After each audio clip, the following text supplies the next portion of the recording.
मध्य प्रदेश के छिंदवाड़ा जिले से सामने आए कफ सिरप कांड ने सिर्फ प्रदेश को ही नहीं बल्कि पूरे देश को झकझोर कर रख दिया है। छिंदवाड़ा मध्य प्रदेश का एक शांत शहर, लेकिन पिछले कुछ हफ्तों से ये शहर आंसुओं, मातम और गुस्से में डूबा हुआ है। वजह है एक ऐसी लापरवाही जिसने 9 मासूम बच्चों की जिंदगियां निगल ली और शायद कई औरों को भी जोखिम में डाल दिया है। महज कुछ मिलीलीटर की कफ सिरप और उसका अंजाम मासूम बच्चों की मौत। अब तक 9 मासूम बच्चों की जान जा चुकी है और कई अन्य अस्पतालों में जिंदगी और मौत के बीच झूल रहे हैं। जिस सिरप का नाम सामने आया है कोल्ड ड्रिफ्ट, उसे घरों में बच्चों के इलाज के लिए आमतौर पर इस्तेमाल किया जाता रहा है, लेकिन शुरुआती जांच में शक जताया गया है कि इन दवाओं में जहरीला रसायन डाइथिलीन ग्लाइकोल यानी DEG ज्यादा मात्रा में हो सकता है, जो बच्चों की किडनी फेल होने का कारण बन सकता है। सोचिए, एक मां अपने बुखार से तपते बच्चे को राहत दिलाने के लिए जो दवा देती है, वही दवा अगर उसकी जान ले ले तो इसे आप क्या कहेंगे? हादसा, लापरवाही या सिस्टम का किया हत्याकांड? हालात इतने चिंताजनक हैं कि सरकार को तुरंत कार्रवाई करना पड़ी। मुख्यमंत्री डॉक्टर मोहन यादव ने खुद हस्तक्षेप कर कोल्ड ड्रिफ्ट सिरप पर प्रदेश भर में रोक लगाने के आदेश दे दिए। स्वास्थ्य मंत्रालय ने भी सभी राज्यों को चेतावनी जारी की है कि 2 साल से कम उम्र के बच्चों को कफ सिरप ना दिया जाए। हालांकि कुछ सरकारी जांचों में यह भी दावा किया गया है कि सैंपल्स में कोई संदिग्ध रसायन नहीं मिला, लेकिन सवाल अब भी बरकरार है। आखिर क्यों, कैसे और किसकी लापरवाही से ये मासूम जाने गईं? ये मामला केवल एक मेडिकल गलती नहीं, ये देश की फार्मा निगरानी व्यवस्था, स्वास्थ्य ढांचे और प्रशासनिक जवाबदेही पर गंभीर सवाल उठाता है। क्या सिर्फ दवा दोषी है या सिस्टम भी? ये जांच का विषय है। लेकिन एक बात तय है, छिंदवाड़ा का ये सिरप कांड एक मेडिकल ट्रेजेडी है जिसे नजरअंदाज नहीं किया जा सकता।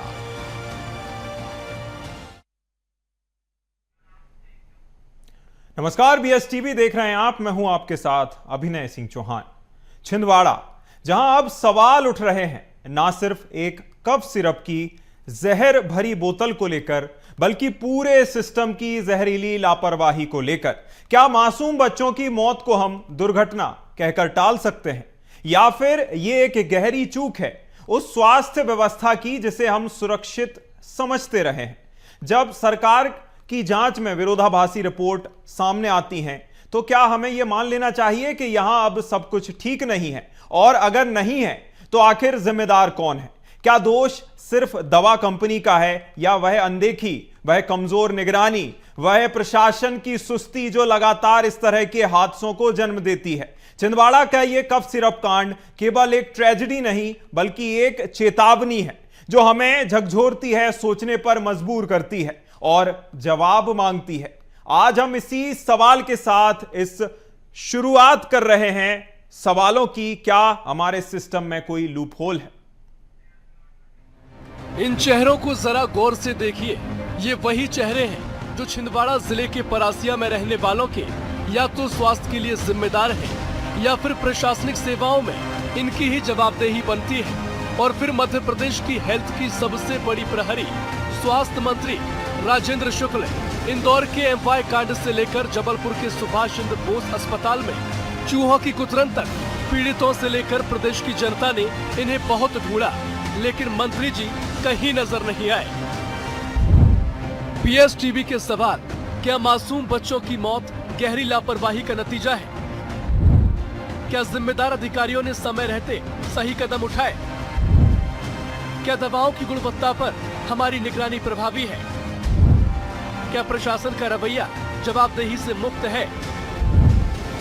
और क्या फार्मा कंपनियों की जांच और निगरानी में खामियां हैं? जब मामला उजागर हुआ और सवालों की बारिश के कुछ छींटे पड़ना शुरू हुए, तो हमारा कैमरा कलेक्टर शैलेंद्र सिंह को ढूंढते हुए पहुंचा। मामले पर उनका पक्ष जानने का प्रयास किया तो कलेक्टर साहब कहते हैं जो मामला है वह कुछ और है, टीम जांच कर रही है। लेकिन उन्होंने ये नहीं बताया किन चेहरों के इर्द गिर्द कार्रवाई की तलवार लटक रही है। आरआरटी टीम भोपाल से, दिल्ली से भी जो एक्सपर्ट टीम्स हैं वो सारे आई डिस्ट्रिक्ट की टीम्स लगातार उस पर ध्यान रख रही है। हम लोगों ने भी जाकर के विजिट किया है उसका। कुछ एडवाइजरी भी कल की मीटिंग के बाद जो डॉक्टरों की सलाह थी जारी की गई है, क्योंकि बच्चों की जान सबसे महत्वपूर्ण है। उसको ध्यान में रखते हुए एडवाइजरी जारी की गई है कि ये प्रिकॉशंस अभी बरती जाए। परासिया का ये बयान थोड़ा पुराना जरूर है, लेकिन मामले पर उनकी संवेदनशीलता को बताने के लिए काफी है। 1 अक्टूबर को बीएमओ साहब स्थिति को पूरा कंट्रोल में बता रहे हैं और कह रहे हैं बच्चों को जांच के लिए हायर सेंटर भेजा जा रहा है। शायद उन्हें अंदाजा नहीं था भविष्य में होने वाली 9 मासूमों की मौत का। देखिए, अभी स्थिति कंट्रोल में है। हमने पूरे ब्लॉक परासिया में 3800 के समथिंग बच्चों की जांचें करवा दी है, जिसमें से 2500 बच्चों की रिपोर्टें नॉर्मल आई हैं। बाकी रिपोर्टें भी डेली आती जा रही है। हम 2 दिन से ज़्यादा कोई भी बच्चा अगर सर्दी खांसी या बुखार से पीड़ित है उसको सिविल अस्पताल परासिया बुला रहे हैं और उसकी जांचें करवा रहे हैं। किसी भी प्रकार का गंभीर बच्चा बाई चांस मिलता है तो उसके लिए हमने एक अलग से वार्ड बना रखा है, जहां हम 6 घंटे के लिए ऑब्जर्वेशन में रखते हैं। और अगर हमको ऐसा लगता है कि 6 घंटे में कोई इम्प्रूवमेंट नहीं है तो हम सीधे छिंदवाड़ा डिस्ट्रिक्ट हॉस्पिटल भेज देते हैं। जी हाँ, वो एडवाइजरी ड्रग विभाग के द्वारा आ गई है और हमने एक नोटिफिकेशन जारी कर दिया है कि अभी तत्काल प्रभाव से वो दोनों सिरप को नहीं इस्तेमाल करना है। वो सैंपल भी हमने छिंदवाड़ा भेजे हैं सिरप के, उसकी रिपोर्ट 1 से 2 दिन में आ जाएगी। साहब 9 मासूमों की मौत को स्वीकारते तो हैं, लेकिन जो दवाई बच्चों की जान की दुश्मन बन बैठी, जो दवाई बच्चों को इलाज के लिए दी गई उनकी जान ले बैठी, जो दवाई नौनिहालों के परिजन के आंसुओं का कारण बन गई, उस दवाई को लेकर तो एसडीएम भी कुछ नहीं बोले, ये जानते हुए भी कि छिंदवाड़ा जिले में दवाई पर बैन लग चुका है। बावजूद इसके दवाओं पर कार्रवाई न होना और सप्लाई चेन पर कोई रोकथाम न लगाना उनकी गंभीरता को तो दर्शाता ही है। देखिए, मौतों का आंकड़ा उसमें इमटेरियल है मेरे लिए। मैं आपको पर्सनली बताऊं तो हमारे लिए कहता है कि हमें पता चला कि ऐसे बच्चों की डेथ हुई है। जब उनकी कॉमन हिस्ट्री निकाली तो उसमें सब में पता चला कि बच्चे लगभग 5 साल के करीब के हैं। इसमें हमने फिर अपने लोकल स्तर पर, जब हमारे पास किसी टीम का कोई सपोर्ट भी नहीं था, तब हमने अपने पूरे पानी की जांचें कराई। उसके बाद जब भोपाल की टीम आ गई तो उन्होंने अपने चूहे और बाकी सब, जब सारे रीज़न हमने एक्सक्लूड करे और जिला लेवल पर जब मीटिंग हुई तो उसमें ये निकल के आया कि क्योंकि और कोई कारण नहीं निकल रहा था, हो सकता है, ऐसा नहीं कि सिद्ध हो गया है, हो सकता है कि ऐसा कुछ इशू हो कि दवाई में कोई कंटेमिनेशन हो। तो इस आधार पे कुछ दिनों के लिए उस दवाई को हमने उसकी सेल को रोक दिया। मध्य प्रदेश के स्वास्थ्य मंत्री राजेंद्र शुक्ल कहते हैं दवाओं के सैंपल लेकर जांच के लिए भेजे गए हैं, रिपोर्ट के आधार पर एक्शन लिया जाएगा। लेकिन मंत्री जी ये नहीं बता पा रहे कि अगर तमिलनाडु में 24 घंटे में रिपोर्ट आने के बाद एक्शन हो सकता है तो मध्य प्रदेश में देर क्यों लग रही है, जबकि मध्य प्रदेश से गए पत्र के आधार पर ही तमिलनाडु में जांच शुरू हुई थी। सैंपल जांच के लिए भेजे गए हैं। अभी 3 दवाइयों के जो सैंपल भेजे गए उसकी जांच आई है, रिपोर्ट आई है। उसमें कोई भी इस प्रकार के तत्व नहीं मिले हैं जिसके कारण ये कहा जा सके कि मौत इन दवाइयों के कारण हुई है। लेकिन जो बाकी बची हुई दवाइयां हैं, जब तक उसकी रिपोर्ट नहीं आती है तब तक अभी कुछ भी कहना संभव नहीं है कि ये बात सही है कि बच्चों की मौत हुई है। लेकिन उसका कारण क्या है, अभी नीरी और भारत सरकार भी लगातार जो उनके लैब्स हैं वहां पर जो सैंपल भेजे गए हैं उसकी रिपोर्ट प्राप्त करने के लिए हम लोग प्रयास कर रहे हैं। छिंदवाड़ा का हेल्थ सिस्टम कोलैप्स कर गया, यही कारण है कि मुख्यमंत्री डॉक्टर मोहन यादव को खुद कमान संभालनी पड़ी। उन्होंने तत्काल एक्शन लिया और एक बड़ी कार्रवाई की। तो आखिर छिंदवाड़ा कफ सिरप कांड के पीछे जिम्मेदार कौन है? क्या ये सिर्फ एक मेडिकल गलती थी या लापरवाही की पराकाष्ठा? क्या प्रशासन, स्वास्थ्य विभाग और सरकार की सतर्कता सिर्फ कागजों में सीमित रह गई है? क्या हमारे बच्चों की जान दवाओं की गुणवत्ता और निगरानी की कमी का शिकार बनती रहेगी? और सबसे बड़ा सवाल, इस त्रासदी से मिली सीख से क्या हम सच में कुछ बदल पाएंगे या फिर मासूमों के आंसू यूं ही धरती पर बहते रहेंगे? ये सवाल जवाब मांगते हैं। Desk report, BSTV।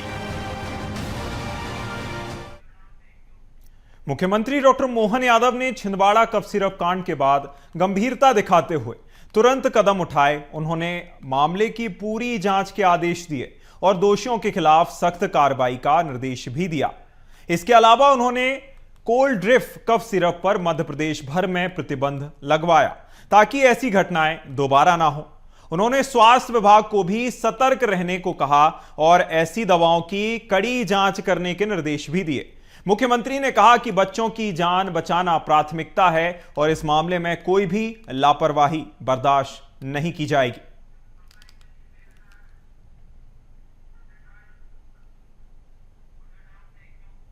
और चलिए अब सप्लाई चेन पर नजर डाल लेते हैं कि आखिर ये जो दवाई थी वह छिंदवाड़ा तक पहुंचती कैसे थी।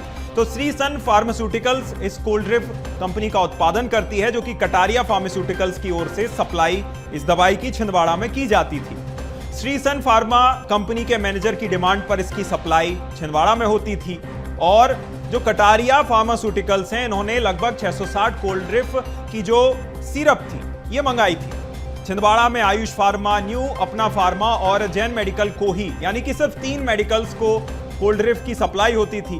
कटारिया फार्मास्यूटिकल्स के पास पिछले 20 सालों से श्री सन फार्मास्यूटिकल्स की डीलरशिप है, यानी कि लगभग 20 सालों से कटारिया फार्मास्यूटिकल्स इन दवाओं की सप्लाई कर रहा था। श्री सन फार्मा कंपनी के मैनेजर की डिमांड पर इनकी सप्लाई हुआ करती थी, छिंदवाड़ा ये दवाइयां पहुंचती थी और हाल में ही कटारिया फार्मास्यूटिकल्स ने 660 कोल्ड ड्रिप सिरप मंगाई थी। छिंदवाड़ा में आयुष फार्मा, न्यू अपना फार्मा और जैन मेडिकल को, यानी कि सिर्फ 3 मेडिकल को ही ये दवाई की सप्लाई की जाती थी और 20 सालों से ये जो कटारिया फार्मास्यूटिकल्स हैं, श्री सन फार्मास्यूटिकल्स के डीलर हैं।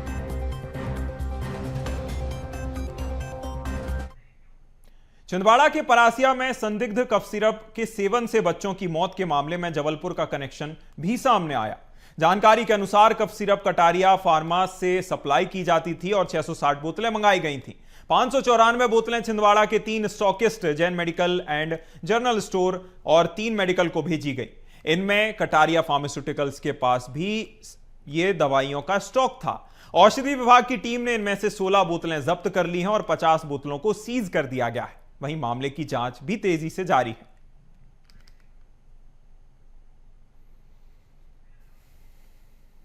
वो ऐसे उन्होंने बताया कि भाई ये छिंदवाड़ा में कोई केस हो गया है, यानी कि मैंने भी पेपर में पढ़ा है जबलपुर में, भास्कर में, बोले वहाँ पर 6 लोग शायद एक्सपायर हो गए बच्चे, इस वजह से थोड़ी सी आपका जो प्रोडक्ट है उसके बारे में जानकारी थी।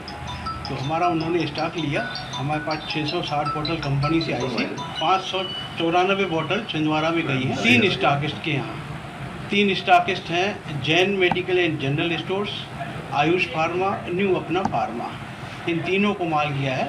और हमारे पास 66 बोतल बची थी, उसमें से 16 बोतलें वो हमारे पास से ले गए चेकअप के लिए, 50 बोतल सीज करके गए हैं कि उसको बेचना नहीं है। छिंदवाड़ा के परासिया में संदिग्ध कफ सिरप पिए जाने से मासूम बच्चों की मौत के मामले में एक महत्वपूर्ण जानकारी हाथ लगी है। जबलपुर के कटारिया फार्मा द्वारा इन दवाओं का जो स्टॉक है वो छिंदवाड़ा भेजा गया था। इस वक्त हम नौतरा ब्रिज स्थित कटारिया फार्मास्यूटिकल्स के सामने ही मौजूद है। इसी दवा दुकान ने तकरीबन जो 660 बोतलें दवा की मिली थी, उनमें से 594 कफ सिरप की बोतलें छिंदवाड़ा के 3 स्टॉकिस्ट के पास भेजी थी, जिनमें Jain medical and general store, Ayush pharma और न्यू अपना फार्मा शामिल है। इन तमाम जो स्टॉक इन्हें प्राप्त हुआ था, उनमें से 594 बोतल भेजी गई थी, जबकि शेष 66 बोतलें कटारिया फार्मास्यूटिकल के पास ही मौजूद हैं। विभाग की टीम ने जब कल छापा मारा था तो 16 बोतलें जो हैं उसे सीज किया गया और शेष जो 50 बची बोतलें हैं उन्हें उनकी बिक्री पर रोक लगाते हुए इन्हें सीज कर दिया गया है। फिलहाल पूरा महकमा जो है इस तमाम मसलों की जाँच कर रहा है कि आखिर मासूम बच्चों की जान किस वजह से की गई है। फिलहाल पूरा जो दायरा है शक का वो इन कफ सिरप्स पर ही जा रहा है। आखिर क्या मॉलिक्यूल्स जो थे वो इनमें मौजूद थे, क्या वो बच्चों के लिए सही नहीं थे, क्या मॉलिक्यूल उसमें घातक थे या फिर क्या एक्सपायरी डेट थी, इन तमाम मसलों को लेकर के जांच टीम जो है वो आज छिंदवाड़ा गई हुई है। खुद regional health director doctor Sanjay Mishra भी आज छिंदवाड़ा में ही मौजूद है, जो इस पूरे मामले की जांच और खोजबीन कर रहे हैं। फिलहाल पूरे मध्य प्रदेश भर में ऐसे कफ सिरप्स पर प्रतिबंध भी लगा दिया गया है, उनकी बिक्री पर भी रोक लगा दी गई है। क्या कुछ जाँच में निकल कर सामने आता है या फिर जिस कंपनी ने कटारिया फार्मा को ये दवाएं सप्लाई की थी आखिर वो वैध थी या नहीं थी, इन तमाम मसलों की जांच भी जो है संबंधित विभाग की टीमें कर रही हैं। करबसन देवेंद्र विश्वकर्मा के साथ प्रतीक मोनवस्ती, BSTV, जबलपुर। मध्य प्रदेश के छिंदवाड़ा जिले में बिना सही जांच के दवाइयां देने के मामले में अब जनता में भी रोष देखा जा रहा है। भोपाल के स्थानीय लोगों का कहना है कि मरीजों को सुरक्षित इलाज के लिए दवा वितरण से पहले पूरी जांच होनी चाहिए। उन्होंने ये तक कहा कि हमारे बच्चों की जान के साथ खिलवाड़ बर्दाश्त नहीं किया जाएगा। पहले जांच होना चाहिए भैया। मेडिसिन का बहुत सारा आप देखेंगे तो बहुत सारा डेवलपमेंट हो रहा है, बट मेडिसिन की जांच में भी तो होना चाहिए कि केमिकल से तो किस प्रकार का मिल रहा है, उसमें जांच होगा, परख होगा, तभी उसको अप्रूव करना चाहिए। बिल्कुल ठीक, पहले एक्शन लेना चाहिए तभी देना चाहिए दवाई ना, बगैर जांच किए कैसे दे दी दवाई? भाई दूसरे का तो नुकसान हुआ ना, गरीब का बेचारे का किसी का। कोई जरूरी नहीं कि सिरप सही हुई हो और भी कोई दिक्कत होगी, क्योंकि सिरप तो गवर्नमेंट ने चेक भी किया ना, तो कोई उसमें सिरप नहीं पाया गया कि सारा जो दिक्कत नहीं, सिरप की वजह से तो मौतें हुई बच्चों की, लेकिन उसमें ये भी तो है कि जांच हुई ना, तो जांच में तो कोई ये निकला नहीं कि भाई सिरप गलत है। एक्शन ले लिया नहीं लिया है कंपनी को, और उनने जांच भी कराई ना, तो उससे तो पता चला कि कोई दिक्कत नहीं है सिरप में।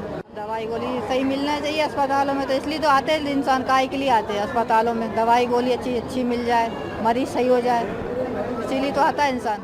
और ये भी तो देखा गया है कि सिरप में ऐसा कुछ नहीं है, राइट क्वांटिटी है, उसके कारण नहीं मरे बच्चे, ऐसा भी कुछ न्यूज़ में आया है। वैसे तो हर दवा और उसको पहले से ही वो करना चाहिए, लेकिन जब गवर्नमेंट ने किया तो कुछ सोच समझ के ही किया होगा। उन्होंने बोला भी है, अभी गवर्नमेंट ने गाइडलाइन जारी की कि 2 साल तक के बच्चों को सिरप ना एडवाइस किया जाए, लेकिन चूंकि आम जनता सब जागरूक नहीं है, कोई जागरूक नहीं है। छोटा सा भी अपना बच्चा होता है, अपन जितने भी पढ़े लिखे होते हैं तुरंत ही पहुंच जाते हैं, अपन लोग डॉक्टर के पास जाते हैं। डॉक्टर और सबसे पहले पेशेंट क्या है, गवर्नमेंट हॉस्पिटल में नहीं जाता है, जाता झूलाछाड़ डॉक्टर के पास है, कितना भी रूरल एरिया का हो, तो उनको तो अपना बिजनेस करना है, देंगे। और जो मार्केट में जो दवाइयाँ आ रही हैं, जेनरिक की आ रही हैं, जो भी आ रही हैं, एथिकल अनएथिकल जैसे भी आ रही हैं, अगर ऐसा हो, वो बाद में अगर घटना हो सकती है उससे, तो जांच होनी चाहिए, लैब में अच्छे ट्रस्टेड जांच होनी चाहिए, वरना आगे और कुछ बड़ी बीमारी फैल जाए उससे तो हाँ बैन सही किया उसको। अगर वो अच्छे से अपना काम नहीं कर रही थी, किसी दूसरे उसको कंपनी को देनी चाहिए वो जांच की जिम्मेदारी, जो सही से करे। एक्सपायरी दवाइयों को तो बंद कर देना चाहिए। अभी जो इतने लोगों की जान गई उसका हर्जाना कौन देगा भाई? ये चीज़ तो पहले ही सोचना चाहिए ना कि हम नकली दवाएं बना रहा है, लोगों पर क्या असर पड़ रहा है। गवर्नमेंट को खुद एक्शन लेना चाहिए, कंपनियों को इसे पहले ही बंद करना चाहिए। जब टेस्ट रिपोर्ट आती है जब ही उसको सील कर देना चाहिए। क्यों मार्केट में आ रही हैं दवाएं नकली? इतने लोगों की जान जा रही है, उसका जिम्मेदार कौन है? सरकार ने एक्शन लिया, अब एक्शन लिया तो किस काम का? सर लोगों की जान तो चली गई ना, उनकी भरपाई कौन करेगा? ये सरकार आके करेगी, ये कंपनी कर रही है। तो कंपनी का बैन करना भी जरूरी है, क्योंकि जब दवाई गड़बड़ है उससे मरीज के लिए हानि हो रही है, तो ये तो सर जरूरी है। भरोसा जो दवाई गड़बड़ है, जांच में वो गड़बड़ आई है, उस दवाई की कंपनी सील हो या कुछ भी हो, सरकार को कदम उठाने चाहिए। हाँ ये गलत है, जो भी हुआ है ये गलत है। हाँ। ऐसा होना नहीं चाहिए, सरकार को उस पर कंट्रोल करना चाहिए। लापरवाही है और क्या गवर्नमेंट की, जो भी उनको जबलपुर से शायद पता है, जबलपुर से वो जारी हुई थी और छिंदवाड़ा में बच्चों को दी गई, और उसमें लिखा भी था कि 4 साल से कम के बच्चों को वो दवाई नहीं पिलानी, फिर भी पिलाई गई। तो अस्पताल यूनिट की भी लापरवाही है और गवर्नमेंट की भी लापरवाही है, उसको अप्रूव करा उन्होंने। संज्ञान लेना चाहिए, और जो अप्रूव कर रहे हैं उनको भी संज्ञान में लेना चाहिए, उन पर भी। हाँ, और अस्पताल यूनिट को भी देखना चाहिए कि उन्होंने किस आधार पर 4 साल से बच्चों को, जिसमें जो 9 बच्चों की डेथ हुई है वो शायद 4 साल से कम के थे। ज़्यादातर माँ बाप यही सोचते हैं कि चलो नॉर्मल खांसी जुकाम है तो अपन मेडिकल से सिरप वगैरह ले आते हैं या टेबलेट भी कोई ले आते हैं, तो ज़्यादातर सही हो जाते हैं ज़्यादातर बच्चे। अब जब ज़्यादा तबीयत ख़राब होती है तो सोचते हैं कि चलो डॉक्टर के पास चलते हैं, तो इसलिए ज़्यादातर लोग इसलिए ले आते हैं और कुछ। हाँ तक तो ये भाई साहब के पहली बात तो मेडिकल वालों को भी नहीं देना चाहिए कि जब तक डॉक्टर की पर्ची ना हो या बिल ना हो जब तक मैं नहीं देना चाहिए उनको। हाँ बिल्कुल, हाँ बिल्कुल होना चाहिए। और MP में तो समझ लो आप कहानी मालिक है। हमसे तो सिर्फ इतना पूछा कि आपके यहाँ से गई है, डिस्ट्रीब्यूटर पार्ट हमारा है, हमारे बारे में उनको ये चाहिए कि कहाँ से माल आया और कहाँ आपने भेजा। केवल 3 स्टॉकिस्टों को ये माल जाता है और कहीं भी नहीं जाता है MP। अगर जबलपुर शहर की बात करें, कहीं भी नहीं जाता है। जबलपुर इनका बंद है, यहाँ नहीं है। डिस्ट्रीब्यूटर का काम है, कंपनी माल भेजेगी, कौन से उसके माल की इसकी हमें जानकारी नहीं है। कल जानकारी हुई थी कि ये पैरासीटामोल सर्दी खांसी की है, DIG ने बताया था। DIG ने छिंदवाड़ा में संदिग्ध कफ सिरप पीने से बच्चों की मौत के मामले ने सभी को चौंका दिया है। इस घटना के बाद शिशु रोग विशेषज्ञ डॉक्टर के वर्मा ने चेतावनी दी है कि 6 साल से छोटे बच्चों को कफ सिरप देना खतरनाक हो सकता है। डॉक्टर के वर्मा सर, जो कि चाइल्ड स्पेशलिस्ट भी हैं, वो जुड़े हुए हैं। सर, लाजमी है, छिंदवाड़ा की घटना ने एक अलार्मिंग सिचुएशन पैदा की है। कफ सिरप को लेकर के तमाम भ्रांतियां भी हैं और कुछ बातें सोशल मीडिया पे भी उठ रही हैं। आपके मुताबिक कफ सिरप किस एज के बच्चों से देना शुरू होना चाहिए और आखिर 40% जहरीला हिस्सा क्या है, अगर आप बता सकें? बहुत सारे प्रोटोकॉल हैं गवर्नमेंट ऑफ इंडिया के और आईएपी का भी प्रोटोकॉल है कि जो बच्चे 6 साल से कम उम्र के हैं उनको सामान्यतः कफ सिरप नहीं देना चाहिए। कफ सिरप कब देना है, जब पहले ये समझना चाहिए कि वास्तव में उसको कफ क्यों हो रहा है। जैसे अगर हम छोटे बच्चे यानी जिनकी उम्र 6 महीने से कम है उनको अगर कफ जैसा कुछ प्रॉब्लम होता है तो कफ सिरप बिल्कुल भी नहीं देना है। मदर फीड, थोड़ा बहुत गुनगुना पानी और अगर ज़रूरत पड़ती है तो नॉर्मल सलाइन नेजल ड्रॉप का यूज कर सकते हैं। इससे कफ पूरी तरह से ठीक हो जाता है, वहाँ पर किसी मेडिसिन की ज़रूरत नहीं है। अगर हम बात करते हैं 6 महीने से लेकर 6 साल तक के बच्चों की, तो अगर किसी बच्चे को कफ हो रहा है तो हमें समझने की ज़रूरत है कि उसको किस प्रकार का कफ है। सर, हाल ही में कोल्ड्रिफ और नेस्टो डीएस दवाओं पे प्रतिबंध भी लगा दिया है जबलपुर में, और ये 40% जहरीला हिस्सा जो कफ सिरप्स में होता है, इस पर भी अगर कुछ प्रकाश डाल सकें सर। जैसा कि मैंने पेपर में देखा कि कोल्ड्रिफ नाम की एक सिरप है जिसको भास्कर ने दिखाया है और प्रतिबंध कहीं कहीं लगाया गया है। हमारे इधर भी वो हॉस्पिटल में कफ सिरप है लेकिन कोल्ड्रिफ नाम से नहीं है, उसका कंपोजिशन है जिसमें पैरासीटामोल, फिनाइल मेरिफाइन और क्लोफेरेनामाइन ड्रग है। लेकिन जो ड्रग वहाँ बता रहे हैं कि जिसमें डाईएथिलीन ग्लाइकोल का यूज़ किया था, वो ड्रग इस हमारी दवाई में नहीं है, तो वो एक तरह से अभी सेफ़ है, इसलिए हम उसका अभी यूज कर सकते हैं। हाँ, जहाँ पर अगर डाईएथिलीन ग्लाइकोल है, एक ऐसा ड्रग है जो रासायनिक पदार्थ है, नॉर्मली उसको हम इंडस्ट्रियल एरिया में यूज करते हैं, जैसे कि सॉल्वेंट हो गया या फिर प्लास्टिसाइजर जो कि प्लास्टिक की फ्लेक्सिबिलिटी बढ़ाता है, और लुब्रिकेंट की तरह हम यूज़ करते हैं। तो दवाइयों में वो सामान्यतः नहीं पाया जाता, और जो अभी हमारे पास जो दवाई आती है सरकार के द्वारा उसमें ये ड्रग नहीं है। तो मैं ये कह सकता हूँ जो दवाई अभी हमारे पास है वो सेफ़ है बच्चों के लिए, लेकिन ज़रूरत है कि किस बच्चे को कब किस दवाई देना है किसकी नहीं, ये डॉक्टर डिसाइड करें किस डोज में देना है, कितनी मात्रा में देना है। ऐसा ना हो कि ओवरडोज भी कभी कभी किसी मेडिसिन को नुकसान कर जाता है। बहुत धन्यवाद सर। तो लाजमी अगर आपका नौनिहाल भी सर्दी या कफ की परेशानी से जूझ रहा है तो यूं ही खुद डॉक्टर ना बन के कफ सिरप ना लें, बल्कि चिकित्सीय सलाह के बाद ही किसी भी तरह का कफ सिरप अपने बच्चे को जरूर दें। करब हसन, देवेंद्र शर्मा के साथ प्रतीक मोहन अवस्थी, BSTV, जबलपुर। तो इधर तमिलनाडु में इस दवाई को बैन कर दिया गया है, जबकि मध्य प्रदेश में जांच चल रही है। GRMC मेडिकल कॉलेज के डीन डॉक्टर RKS धाकड़ ने बताया कि दवाई में शामिल ड्रग की मात्रा और गुणवत्ता निर्धारण मानकों के अनुसार होनी चाहिए। गलत मात्रा या बिना डॉक्टर की सलाह से सेवन गंभीर परिणाम दे सकता है। सिरप पीने से 9 बच्चों की मौत हुई है और अब तमाम सारे सवाल खड़े हो रहे हैं कि आखिर इस कफ सिरप के सेवन से ऐसा क्यों हो रहा है, जो ड्रग है वो कितना हानिकारक है। हम बात करते हैं GRMC के जो डीन हैं डॉक्टर RKS धाकड़, उनसे। सर, जो 9 मौतों का मामला है, तमिलनाडु में उस दवा को बैन किया गया है, लेकिन मध्य प्रदेश में अभी जांच ही चल रही है। किस तरह देखते हैं, क्या इतनी घातक होती है कोई कफ सिरप की वो किसी की जान ले सकती है, खासकर मासूम बच्चों की? देखिए, हर चीज़ की एक लिमिट होती है और उसकी क्वालिटी होती है, क्वालिटी कंट्रोल होते हैं, मैन्युफैक्चरिंग कहाँ की है, क्या है, और उसका डोज किस उम्र के बच्चे को कितना दिया जाना चाहिए, ये सब बातों पर निर्भर करता है। जैसे हमारे शास्त्रों में कहते हैं ना, अति सर्वत्र वर्जिते। तो किसी चीज़ की मान लीजिए अगर ज़्यादा मात्रा में दे दिया है छोटे बच्चे को, या वो जो मैन्युफैक्चरिंग कंपनी है उसकी प्रॉपर जांच हुई है कि नहीं हुई है, उसमें मानक पे पूरा पाया गया है कि नहीं पाया गया है, तो ये सब चीज़ें ध्यान में रख के और उनकी जांच होना चाहिए। सिरप में जो है कुछ ऐसे तत्व होते हैं जो सेडेटिव होते हैं, जिनसे कई बार रेस्पिरेटरी डिप्रेशन भी होता है, तो इसकी मात्रा तो बहुत सोच समझ के और कैलकुलेट करके दी जानी चाहिए। इनका बहुत ध्यान रखना जरूरी है। तो देखिए, ये थे हमारे साथ GRMC के डीन डॉक्टर RKS धाकड़, जिनका कहना है कि कोई भी दवा अगर अधिक मात्रा में ली जाए तो वो घातक हो सकती है। उन्होंने कहा कि इस मामले में विस्तृत जांच की आवश्यकता है और सरकार इस ओर अपना काम कर रही है। निश्चित ही इस ओर कड़े कदम उठाए जाएंगे। कैमरामैन विजय के साथ प्रहलाद सेन, BS टीवी, ग्वालियर। तो इधर मामले पर सियासत भी कहां पीछे रहने वाली थी। इस मामले पर पक्ष हो विपक्ष हो जमकर बयानबाजी हो रही है। उठा रहे थे कि ये इस पे बैन लगे और सरकारी डॉक्टर ने प्रिस्क्रिप्शन लिखा और सरकार लगातार ये कहती रही कि उसमें कोई गड़बड़ नहीं, जांच करा ली है।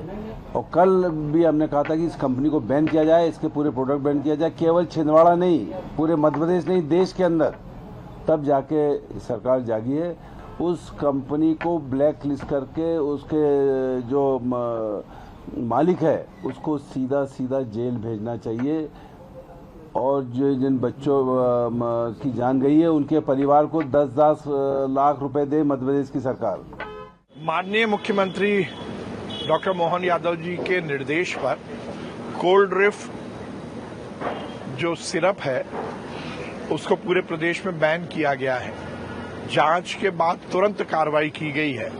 इस तरह से कोई भी दवाई जिसका कि इस तरह का विपरीत असर किसी भी पेशेंट पर, किसी व्यक्ति पर होगा तो उसको मध्य प्रदेश में बेचने की कहीं अनुमति नहीं मिलेगी। और इसमें जो भी दोषी हैं उन पर सख्त कार्रवाई के भी माननीय मुख्यमंत्री जी ने निर्देश दिए। इस खास कार्यक्रम में इतना ही। आप देखते रहिए BS टीवी। नमस्कार।